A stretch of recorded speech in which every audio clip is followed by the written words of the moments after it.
आपल्या संस्कृतीचं वैशिष्ट्य म्हणजे प्रत्येक देवदेवता ही एका विशिष्ट शक्तीचं किंवा गुणाचं प्रतीक आहे, स्रोत आहे.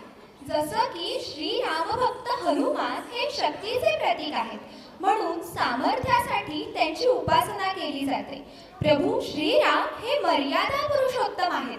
त्यांच्याकडे आपण एक बाणी, एक पत्नी व एक वचनी म्हणून पाहतो. म्हणून सत्याच्या मार्गावर चालण्याचं सामर्थ्य आपण श्रीरामांकडे मागतो. सर्व देवतांमध्ये ब्रह्मा, विष्णू व महेश ही त्रिमूर्ती प्रमुख मानली जाते.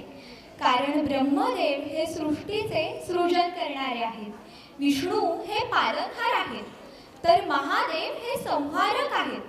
परंतु महादेवांची पत्नी पार्वती ही मात्र जगत जननी म्हणूनच वेगवेगळ्या रूपांमध्ये अवतरित झालेली दिसते.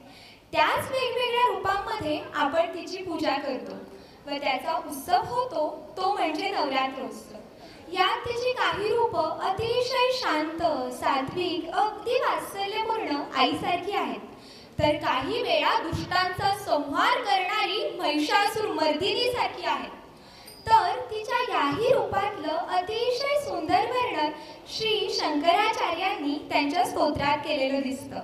कसं? ते आता अनुभवूया शब्दांबरोबरच या नृत्यासोबत. सादर करतीये इयत्ता 10वीची दुवा.